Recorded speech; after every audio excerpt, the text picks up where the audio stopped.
16 सितंबर और आज एक महत्वपूर्ण दिवस है जिसका नाम है ओजोन दिवस। ओजोन दिवस क्या है इसके बारे में हम लोग संक्षेप में जानेंगे। तो ओजोन एक लेयर होता है।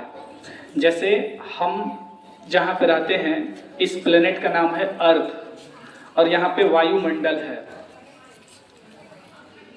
और यहाँ पे जैसे जैसे आप ऊपर जाएंगे कई सारे लेयर बने हुए हैं। उसी में एक लेयर है समताप मंडल।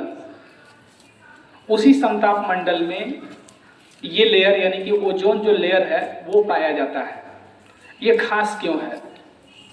तो बेसिकली होता क्या है, तो ऑक्सीजन की मोटी परत होती है, बहुत ज़्यादा मोटी परत होती है। इसका फार्मूला भी यहाँ पे लिखा हुआ है, O3 इसका फार्मूला होता है। और ये करता क्या है, तो जो हमारे सोलर सिस्टम के जो हेड हैं सूर्य देवता, तो सूर्य देवता जो है उनके अंदर से जो है एक रे निकलती है, खतरनाक हार्मफुल है वो। उसका नाम है पराबैंगनी किरण या उसको अल्ट्रा वायलेट रे कहते हैं। तो वो पृथ्वी तक जो है डायरेक्ट जो है नहीं पहुंच पाता है। उसका रीजन ये है कि बीच में प्रोटेक्शन हम लोगों को कौन करता है? ओजोन लेयर करता है।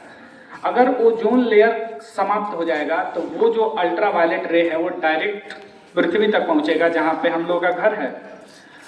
और ये यहाँ के जो जीव जंतु हैं, कोई भी जीव जंतु, जैसे हम लोग हैं स्थल पर रहते हैं, जल में रहने वाले जो जीव जंतु हैं उस सबको नुकसान पहुंचाएगा वो रे। तो उस रे से सुरक्षा कौन करता है? ओजोन लेयर करता है, जो कि समताप मंडल में पाया जाता है। लेकिन दुख की बात यह है कि हम लोग अपने स्वार्थ के चलते इतनी ज्यादा हम लोग स्वार्थी हो गए हैं कि हम लोग इतना पॉल्यूशन फैला दिए हैं जिसकी वजह से उसमें होल हो रहा है, हो भी गया है। 1980 के बाद जो है हमें पता चला कि वहां पे तो बहुत बड़ा होल हो चुका है, जिसकी वजह से जो अल्ट्रा वायलेट रे है जो कि सन से निकलता है वो डायरेक्ट हमारे अर्थ तक आ रहा है, जिससे काफी ज्यादा दिक्कतें हो रही हैं। अब इससे दिक्कत क्या होगा? तो दिक्कत ये होगा कि सबसे पहले जो हम लोग का स्किन है इसका कैंसर हो जाएगा, यानी कि त्वचा का कैंसर हो जाएगा। समय से पहले हम लोग बूढ़े हो जाएंगे, हमारी आंखें खराब हो जाएंगी, मोतियाबिंद जैसी बीमारी जो है हम लोग की हो जाएगी। तो इस तरीके की समस्याएं आ जाएंगी। जो एक्वेटिक एनिमल्स होते हैं, जो जलीय जीव हैं वो प्रभावित हो जाएंगे। जो बाकी जो प्लांट्स हैं, ट्री है, ये सब भी प्रभावित हो जाएंगे और धीरे धीरे पृथ्वी समाप्ति की ओर चली जाएगी। तो हम सभी की जिम्मेदारी है इसको बचाना। इसको हम लोग कैसे बचा सकते हैं? तो अभी मैंने मानव जीवन के स्वार्थ के बारे में बताया। आप सभी लोग के घर में फ्रिज होगा, किसी किसी के घर में एसी भी होगा। तो ये जो एसी है, फ्रिज है, इसमें जो है एक बहुत ही खतरनाक गैस प्रयोग की जाती है और उसका नाम है CFC, क्लोरोफ्लोरोकार्बन। और यही CFC गैस जो है ये ओजोन परत में छेद करता है, होल करता है। और बाकी सारे कारण भी हो सकते हैं, लेकिन ये मेन रीजन है। तो हमें आज की जो हमारी जो दैनिक जीवन है उसमें जो है, जो फ्रिज है या फिर जो एसी है, जो फोम बनता है वो भी इसी से बनता है। तो इनकी उपलब्धता हमें कम करनी होगी या इनके जगह पे हमें कुछ दूसरा विकल्प ढूंढना होगा जिससे हम लोग क्लोरोफ्लोरोकार्बन का प्रयोग कम कर सके। इसके लिए सबसे पहले 1987 में पूरे विश्व के जितने भी देश हैं, यूनाइटेड नेशन के जितने भी देश हैं, वे लोग एक मीटिंग किए और मीटिंग करके सारे लोगों ने हस्ताक्षर किया कि हम लोग क्लोरोफ्लोरोकार्बन का प्रयोग कम करेंगे या धीरे धीरे खत्म कर देंगे। और वो आज का ही दिन था, 16 सितंबर 1987।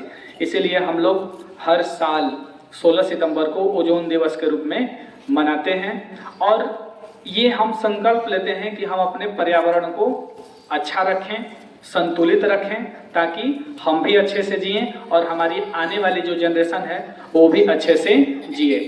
तो बेसिकली हम लोग को करना क्या है? तो जो क्लोरोफ्लोरोकार्बन का जो यूज हो रहा है उसको कम करना है। साथ में अभी मैंने बताया कि ये जो ओजोन लेयर क्या है, तो ये ऑक्सीजन की मोटी परत होती है। तो ऑक्सीजन सबसे ज़्यादा कैसे निकलता है, तो पेड़ पौधों से।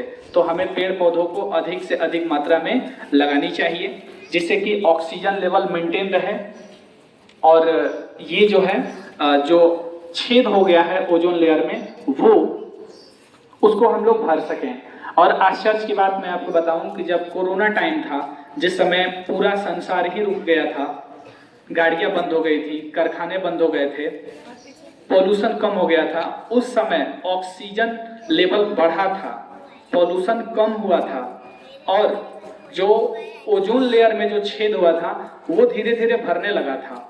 यानी कि इससे हमको ये भी सीख मिलती है कि अगर हम लोग ऑक्सीजन लेवल को बढ़ा दें किसी तरीके से, तो ओजोन लेयर में जो छेद हुआ है वो भर सकता है।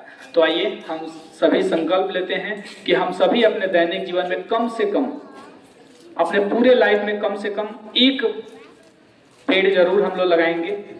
और इसी संकल्प के साथ आज ओजोन दिवस के बारे में इतना ही। धन्यवाद।